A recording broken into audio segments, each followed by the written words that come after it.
சிவப்பிரியன், தமிழ்நாடு எதுக்கு தயாராகிவிட்டதா நீங்க நினைக்கிறீங்க? வாக்களிக்க தயாராகிவிட்டது, வேற எதுவும் இல்லை. ஸோ நீங்க என்ன நினைச்சிட்டு வந்திருக்கீங்கன்னா, தேர்தல் ஆணையம் எந்த கேஸும் நம்ம மீது போடக்கூடாது, இப்படி நம்ம பதில் சொல்லிட்டு தவால்ச்சலாம் வந்திருக்கீங்க. டீகோட் பண்ணி என்னத்துக்காக நீங்களும் தமிழகம் முழுவதும் பயணிச்சிருக்கிறீங்க, எதுக்கு தமிழ்நாடு தயாராயிருக்கு? நீங்க மாற்றத்தை நோக்கி யோசிக்க ஆரம்பிச்சிருக்கான்னு கேட்டீங்கல்ல. ஒரு செக்ஷன் வந்து யோசிக்கிறது மட்டும் இல்லாம மாற்றம் வேண்டும்ன்ற முடிவு எடுத்துட்டாங்க. அந்த செக்ஷன் வந்து 18 to 30 வயசுக்குட்பட்ட majority of young men and women. நான் மெஜாரிட்டிங்கிற வார்த்தையை கவனமாக பயன்படுத்துகிறேன். ஏன்னா விஜய்க்கு ஓட்டு போடாத யங்ஸ்டர்ஸும் இருக்கிறாங்க. அவங்கள நானே சந்திச்சிருக்கேன். நான் எழுதின ஒரு ரிப்போர்ட்டர்ஸ் டைரியில் அவங்கள பற்றியும் நான் பேசியிருக்கேன். ஸோ உங்கள் கேள்வியே வந்து அதில் ஒரு பெரிய அர்த்தம் இருக்குது. அது வந்து ஒரு லோடட் ஸ்டேட்மெண்ட் தான். நான் சொல்கிறதே லோடட் தான். அந்த 18 to 30 வந்து ஒரு மாற்றத்தை நோக்கி தமிழ்நாடு போகணுங்கிற முடிவு எடுத்துட்டாங்க. அவங்க நிச்சயமாக விஜய்க்கு தான் வாக்களிக்க போகிறாங்க. அந்த மெஜாரிட்டி செக்ஷன் அதில் வந்து எந்த மாற்று கருத்துமே இல்லை. ஏன்னா வழக்கமாக நீங்கள் இங்கே எல்லாருமே தேர்தலில் போய் கவர் பண்ணியிருக்கிற ஆட்களாக தான் இருப்பாங்க. 40-45 வயதுக்கு மேற்பட்டவர்களை நீங்கள் போய் பார்க்கும்பொழுது அவங்கக்கிட்ட நீங்கள் எப்போவுமே ரொம்ப இறுக்கமாக இருப்பாங்க. அவங்களுடைய ப்ரிஃபரன்சஸை வந்து ரொம்ப வெளிப்படையாலாம் சொல்ல மாட்டாங்க. ஸோ அப்படிப்பட்ட ஒரு இடத்துலேருந்து மாறி இன்றைக்கி நீங்கள் போய் கேட்ட உடனே அந்த 30-35 வயதுக்குட்பட்டவர்கள் வந்து முதல்லையே அவங்களோட ப்ரிஃபரன்ஸை வெளிப்படையாக சொல்கிறாங்க. இன்னொன்று போலரைஸும் ஆயிருக்கு. விஜய்க்கு சப்போர்ட் பண்ணுறவங்களும் விஜயை எதிர்க்கிறவங்களும் இந்த வயது கேப்குள்ளே அவங்க என்ன பண்ணுறாங்கன்னா ரொம்ப போலரைஸாக கண்மூடித்தனமாக எதிர்க்கிறாங்க, இல்லை கண்மூடித்தனமாக சப்போர்ட் பண்ணுறாங்க. ஸோ இப்போது இதை செக்ஷனாக தான் பார்க்கணும். இதை வந்து நான் ஒரு 234 தொகுதிகளுக்கான தனித்தனி தேர்தலாக தான் நீங்கள் இதை ஹேண்டில் பண்ணணும். தூத்துக்குடியில் இருக்கிற ஸ்ட்ராட்டஜி ஸ்ரீவைகுண்டத்தில் கிடையாது. ஸ்ரீவைகுண்டத்துக்கு ஒரு ஸ்ட்ராட்டஜி, திருநெல்வேலிக்கு ஒரு ஸ்ட்ராட்டஜி, சாத்தூரில் வேற. இங்கே சென்னையில் டி நகரில் பண்ணுற அதே ஸ்ட்ராட்டஜி உங்களுக்கு பெரம்பூருக்கு சரியாக வரும். எனக்கு உண்மையில் இப்படி எளிமையாக புரிஞ்சுக்கிறேன். இதுவரைக்கும் தமிழ்நாட்டில் சில காலங்களுக்கு ஒரு 50 வருஷம்னா இருதுருவ அரசியல் தான். ஒன்று திமுக, ஒன்று அதிமுகன்னு அப்படி தான் இருக்கா? இல்லை நீங்கள் சொல்கிற மாதிரி தொகுதிக்கு தொகுதி அப்படின்னா, இப்போ பிரியன் அவர்கள் சொன்னது ஒரு முனையில் திமுக கூட்டணிங்க, மறுமுனை மாறிக்கிட்டே இருக்குங்கன்றார். நீங்கள் என்ன சொல்ல வரீங்க?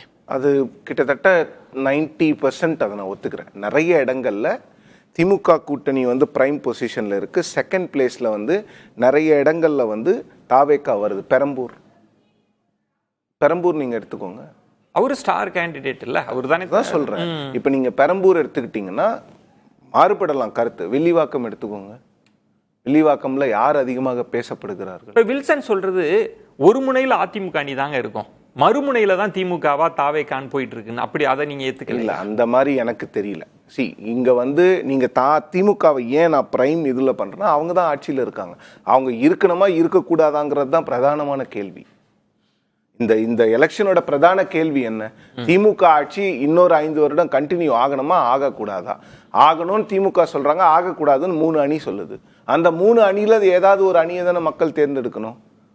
ஆகணும்னா ஒரு அணி தானே.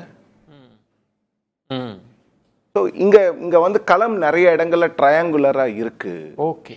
ஆனா ஏடிஎம்கே பாமக அந்த கூட்டணி வந்து நார்தன் தமிழ்நாட்டில் ஒரு பெரிய பயங்கரமான ஒரு ஃபைட்டை கொடுக்குறாங்க டிஎம்கே. அது வந்து அந்த சினர்ஜி வந்து கடந்த 2-3 தேர்தல்கள் இல்லாத ஒரு கோஆர்டினேஷன் வந்து அந்த 2 கட்சிகள்கிட்டையுமே நார்தன் தமிழ்நாட்டில் எங்கே போனாலும் பார்க்க முடிஞ்சது. நார்தன் தமிழ்நாடு வந்து இந்த முறை ரொம்ப ரொம்ப டஃப்பாக இருக்கும் டிஎம்கே. ஏன்னா டிஎம்கே இங்கே தான் வந்து ரொம்ப ஸ்ட்ராங்காக இருக்கக்கூடிய இடம். இங்கே என்னென்னு பார்த்தீங்கன்னா, உங்களுக்கு இரு சமுதாயத்தில் முக்கிய சமுதாயங்களாக வாக்கு, அதாவது நியூமரிக்கலாக ஸ்ட்ராங்காக இருக்கின்ற வன்னியர் மற்றும் தலித் சமூகத்தினுடைய இளைஞர் வாக்குகள் ரெண்டுமே வந்து அந்த காஸ்ட் டிஃபரன்சஸ் இல்லாம விஜய்க்கு போகுது. இப்போ ட்ரையாங்குலர் முக்கோணமா இருக்கு, மும்முனை போட்டியா இருக்குன்றப்ப இந்த 3 பேர்ல யாரு வேணாலும் ஜெயிக்கலான்ற தன்மை இருக்கா? கடும் மும்மணி போட்டியில ஒருத்தரோட வெற்றியை பாதிப்படைய செய்வார்ன்ற தன்மையில இருக்கா? இந்த 3 முனை போட்டியில யாரு வேணாலும் ஜெயிக்கலாமா? எதையுமே நீங்க வந்து இதுல கணிக்கவே முடியாது. நிறைய இடங்கள்ல என்ன ஆகுதுன்னு நீங்க பாத்தீங்கன்னா, உங்களுக்கு வந்து விஜய் வந்து பெருமளவில் வந்து ரகு சொன்ன மாதிரி அவர் வந்து நிறைய வாக்குகளை வாங்குறாரு. அவருடைய சீட் கன்வெர்ட்டிங் கேப்பபிலிட்டி எப்படி இருக்கும்னு நமக்கு தெரியாது. அந்த கெப்பாசிட்டி அவர்கிட்ட இருக்காங்கிறது எலெக்ஷனுக்கு அப்புறம் தான் நமக்கு தெரிய வரும். இல்லைனா ஒப்பீனியன் போல்ஸ் வந்து ஓரளவுக்கு ஐடியா கொடுக்கலாம். ஏன்னா அவருடைய சப்போர்ட் வந்து செக்ஷன்ஸ்ல இருக்கிறத நான் ஃபீல்ட்ல பார்க்குறேன். பட் தாவேக்காவில் இருக்கவங்க என்ன சொல்றாங்கன்னா ஒரு சிலது வந்து சைலண்டா இருக்கு, அதெல்லாம் உங்களுக்கு தெரியாது அப்படிங்கிறாங்க. வாய்ப்பு இருக்கு, நீங்க அதை தமிழ்நாடு ஒரு கடும் மும்முனை போட்டியே பாக்குதுன்ற நிறைய இடங்கள்ல நான் வந்து முழுசா தமிழ்நாடு ஃபுல்லாவே அது வந்து மும்முனை போட்டின்னு நான் சொல்ல. நிறைய இடங்கள்ல மும்முனை போட்டி இருக்கிறது. சென்னையில நீங்க எடுத்துக்கிட்டீங்கன்னா நிறைய இடங்கள்ல மும்முனை போட்டி இருக்கதான் செய்கிறது. இல்லைன்னு யாருமே சிவபெரியான் சொல்றதை ஏத்துக்கிறானே, அவர் பெரிய தாக்கத்தை உண்டு பண்றாரு இல்லைன்னு சொல்ல. ஆனா 2 ஆஸ்பெக்டை நீங்க பார்க்கணும். திமுக சென்டர் பாயிண்ட்னா திமுக ஆட்சியில் இருக்குது, இன்க்ளூடிங் சசிகலா. இல்லை, தமிழக வாழ்வு உரிமை கட்சி தலைவரும் சொல்லுவார் திமுகவை தான் விரட்டணும்னு. அப்போ மொத்த பேரும் திமுக தான், ஏன்னா திமுக தான் வெளியே போகணும், அப்போ தான் அந்த இடத்துல உட்கார முடியும்.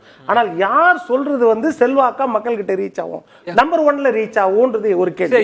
ரெண்டாவது விஷயம் என்னன்னா, இல்லை அதுல சொல்லிடுறேன், கடைசி நாள் இவ்வளவு நாள் அதிமுகவை விமர்சனம் செய்யாத களத்திலே இல்லை அப்படி நம்மளே இங்க சொல்றாருன்னு விவாதிச்சிருக்கிறோம்.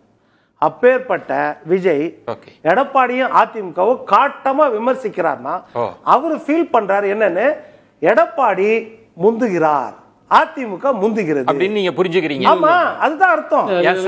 அப்படி பாத்தீங்கன்னா அவர் பேசின ஒரு 40 நிமிஷத்துல 35 நிமிஷம் திமுக பத்தி பேசுறாரு, கடைசி 2 நிமிஷம் பிஜேபி பத்தி, 1 நிமிஷம் ஏடிஎம்கே. அதுக்கு முன்னாடி பிஜேபி சார் 30 நிமிஷம் திமுக தானே சார்? இல்ல சார், அதுதான் உங்க லாஜிக்னா எப்படி கரெக்ட் சார்? நான் போன கூட்டத்தெல்லாம் பேசுனத சொல்றேன். 35 நிமிஷம் திமுக பேசுனத நம்ம சொல்ல. சரி, 1 நிமிஷம் கூட அதிமுக பேசலைன்னு தான் நம்ம சொல்றோம். இப்ப அந்த 1 நிமிஷம் பேசுனதுக்கு காரணம், பேசுறாருன்னா காரணம் என்ன? அப்போ ஏடிஎம்கே முந்துது. எல்லாருக்கும் அவர் வந்து அந்த தாக்கம் அதுதான். இன்னைக்கு எல்லாருக்கும் நான் எதிர்க்கிறாரு. இப்ப நம்ம அத ரெகக்னைஸ் பண்ணனும். அதாவது இதே அரங்கத்துல 2 நாள் முந்தா நாள் நான் பேசினது என்னன்னா, ஏன் நீங்க ஏடிஎம்கே டச் பண்ண மாட்டேங்கன்னு நான் கேட்டேன். நேற்று அவர் டச் பண்ணிட்டார் நேற்று. ஆனால் டச் பண்ணதுக்கு காரணம் என்ன தெரியுமா? அது மற்றும் பலரில் தான் வச்சிருந்தார் ஏடிஎம்கேவை. டச் பண்ணதுக்கு காரணம் தாவேக்கா வேட்பாளரை விலைக்கு வாங்கிட்டாங்க. தாவேக்கா வேட்பாளரை விலைக்கு வாங்கிட்டாங்க. அந்த கோபத்தில் தான் அவர் பேசுறாரு.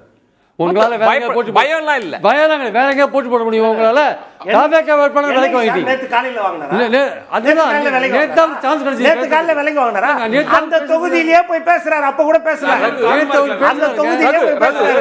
இப்ப எல்லாருக்கும் அந்த பயம் வருது பாருங்க, எல்லாருக்கும் பயம் வருதா? அவர் பேசின உடனே இப்ப எனக்கு இன்னொரு அதுதான் களத்துல வந்து எனக்கு அதுல தாவேக்கா வேட்பாளர் ஓட்ட பிரிப்பு அதனால களத்துல தெரியுது சார் அவருக்கு. அதிமுக முந்துகிறது தெரியுது. அதுதான் தாவேக்கா வேட்பாளரை விலைக்கு வாங்கினது மூலமா அவர் எடப்பாடிக்கு எச்சரிக்கை கொடுக்கறத தவிர பயத்துல தான் அவர் பேசல.